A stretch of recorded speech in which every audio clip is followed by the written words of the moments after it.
Let's talk about Need for Speed Payback's handling model. Whether you like brake to drift or hate it, this video is going to tell you about everything you need to know. The Skyline is my car of choice for this video. Well, it was, but I'll explain in a second. I was upgrading. As you can see, I had some nice upgrades in there, already better than the ones that were available in the tune shop. Just thought I'd show that off because it's pretty nice. So drive around the map, and I thought on the way to the event, I thought I'd show you the live tuning option. So the main option we want is stability control. That is the option of brake to drift on or off. And we actually can change the downforce and the steering sensitivity as well. I haven't particularly played around with them massively yet, but they will be played around with a lot more when I'm playing through the game properly, because I haven't done that yet, if you haven't realized. Anyway, so I wanted to drive the Skyline on the actual kind of drift event, do the drift event, do it in drift, and then do it in grip, and compare the times and compare the runs next to each other side by side. But unfortunately, I forgot to record the non-drift runs, which means I resulted in just having the drift runs. Because I'm a massive fool, I'm really sorry, because I wanted to do a proper in-depth comparison, but it's okay because I had some more to spare. This was recorded earlier in the day. It's a 69 or 7, whatever, Camaro. It's a classic Camaro. Not the fastest, so it's kind of hard to show speed, but it gives you a good idea because it wasn't the slowest thing in the world. It was pretty quick, and it was through some kind of bendy roads, and you could definitely see the difference between the two. Now, are both of these perfect, the drift and grip? No. I'm going to say that the drift, again, has a little bit of a bias towards it, but it does not mean in this game it's not impossible to win with the grip setup. And I have done it, and you can play the whole single player with the grip setup if you want to, and it works well. You get to see that in a second. So talk about the drifting very quickly for those that are interested and actually like the drifting in this game. So this is a race car, not a drift car. A little bit harder than the drift car to drift. So in a drift car, you can actually just turn and it will drift. You adjust how much angle it can get and how it initiates, all this kind of stuff. Whereas a race car, it does a drift like this, and that's the only drift you're going to get. It doesn't drift amazingly well like a drift car would, but it drifts enough to have that kind of baby handling model. In a non-insulting way, the Need for Speed brake to drift handling, as you would expect.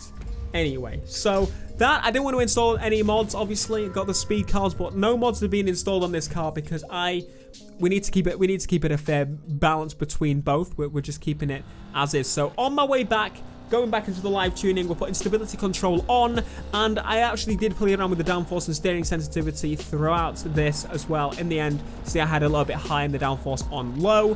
I didn't realize those settings were really a proper thing. I mean, I did know they were a thing, but didn't particularly know that you could do that, and I didn't think that it was that specific setting that you could play with. So this was my first run with the grip setting in this car, and I much preferred it. I felt I was running slower, and in fact I was running slower, at least from looking back at it. That's what I believe. You have to brake into the corners and accelerate out. Now, this is where it gets interesting because obviously offline, it's not that big of a deal. You can use either or, and the best I found difficulty setting. It's possible to do it on hard, but you have to play a lot dirtier and a lot harder. Hard becomes mega hard when you play with this setting. So what I find medium was a good way to test it, and it shows that I do still lose some races in both if I mess up. But in hard, you're going to have some serious difficulty playing with brake to drift off, like having just normal driving without drifting.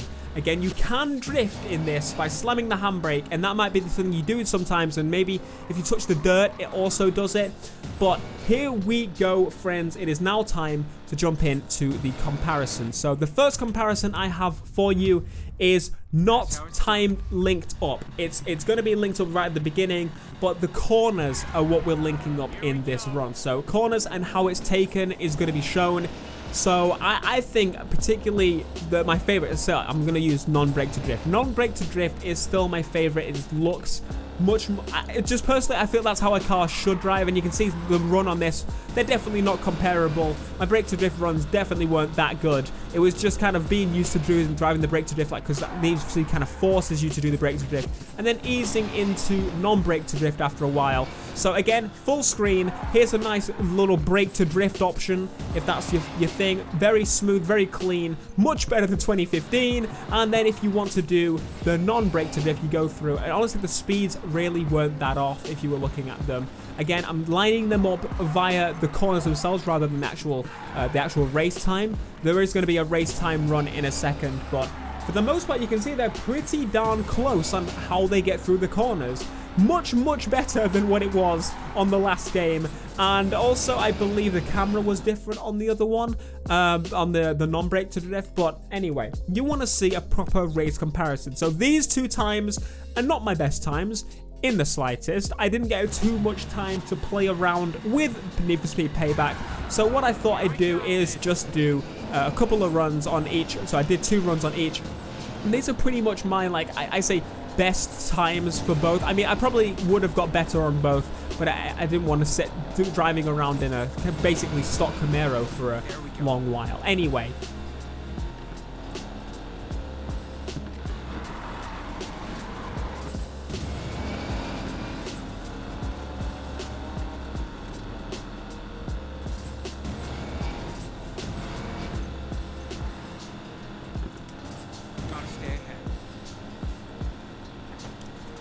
The car feels sluggish in both right now because it's a very low-end car. But what I'm glad about is obviously, one thing I was worried about is if you were drifting, obviously you would get some points in the top bar thing. But you can actually get points by slipstreaming, you get points by going on the opposite side of the road, so you can get points by doing both. Now, I think in the end, I was quite far behind on the no brake to drift option on this. I was quite a few seconds, probably like 4 or 5 seconds in the end. But you can see that they are pretty comparable. You could, if you did it well, drive very well with non-brake to drift. And consider this, that this is single player. It doesn't even matter at the fact that I am behind on the non-brake to drift. This is single player, so, and the fact that you could just do it whatever option you want. You don't have to compare to online players. Like, these races are leveled around you, so depending on how you're driving, obviously they're going to drive different. If they're on hard, they're going to be a lot harder. Again, this is a medium race, but for the most part, I beat in both options. And then when it comes to online, that's where it's going to become a little bit different. I haven't particularly managed to play with that for thus far, and I don't even know if the live tuning carries across to the online. Everything, like, I do not know this stuff. I'd imagine so, and I think for the most part, you're still probably gonna lose on the brake to on the non-brake to drift, but not as much as you did in 2015. It's possible that some absolute god and some of the events where it's not as sweeping, this is a much like kind of sweeping event. You can see about 4 seconds off on the time there. Particularly, like, I think that it did pretty well. I think this is a massive improvement. If you remember, 2015 it was literally like almost impossible to compare, you know, both of them. Once you had the brakes to drift, it was useless. You were not gonna do very well. But I thought I'd show you this quick Skyline run because I do actually have a clip of me putting on the stability control on the Skyline. So it's not a very long clip, but it's something nevertheless. So go to the stability control on, and as you can see, instantly the car is much more like smooth lines. It's understeering more, yes, but it's totally possible to play with this handling model, even at higher speeds. Because again, in the last game, you would inevitably have to just slam on the handbrake, and yeah. This, you're going to have to get your driving lines really, really well. I think, if I could say one thing about it, again, massively improved over what we've had in the past. But unfortunately, still not perfect. But it's still, you could still complete the game with the brake to drift off. And that's exactly what I personally am going to do. The only difference that I found in some of the footage as I went back, in some of the corners, the drifting, okay, it actually was a little bit quicker. You lost a lot of speed. You lost probably about the same amount of speed from pressing the brake to initiate the drift and pressing the brake to slow down to turn into the corner. Both of them lost about the same speed, but what I found is that the drifting picks up speed again a little bit quicker because you're fighting against understeer when you're driving with brake to drift off. But when you brake to on, you have the understeer to fight with, and it seems to power up a little bit quicker. So that's the only main difference. And honestly, it seemed like they were, let's say, about 6, 7, 8 miles an hour off each other when in the corners, out of the other end of the corners. Going into the corners, about the same. Coming out, about a little bit slower, 10 miles an hour max slower on non-brake to drift. So it's totally possible. that we are definitely, hopefully, gonna see online, that maybe we can have an option at some point to have brake to drift, you know, forced. That would be a good way to do it, but I think in the end, when it comes to this, it's difficult for them to change the handling model now, and it's not as bad as 2015, thank the Lord.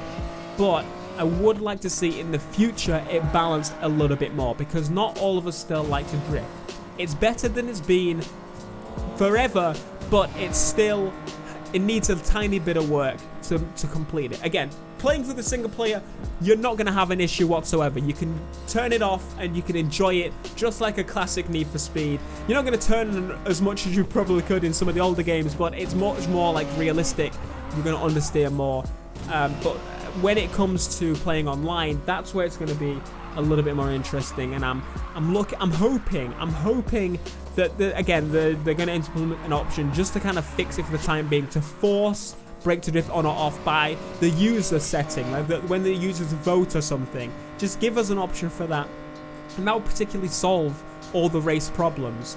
I mean, in the end, I was thinking about this, going back and thinking like, okay, how would I like it to be? What's my ideal game? And if both options have to stay, as I said, reduce how overpowered the drifting is a little bit, so in the corners it slows down even more, because drifting should be slower than gripping into a corner. That's how it should always be. But another thing you could always do is, as I said, for now, for the online, have an option, one or the other. And I was even thinking to the point of, why is drifting on the race car? You should be able to drift, yes, but it should be a rewarding drift. It should be, wow, I actually did a drift and I shouldn't be able to drift, but I did. That's how it should be in race. But in drift, then you can go for the nice and easy drift handling, because personally, I like that, but I would like it to be on its own in a corner, shoved in a corner and told, look, mate, you should only be on a drift car. Let me know what you think down below in the comments. But as said, definitely possible to play through the whole game by using brake to drift off, which is good. It's good news. Anyway, thank you so much for watching this video. If you enjoyed, be sure to smash like, subscribe if you are new, and I will see you guys in the next video. Until next time, guys, peace.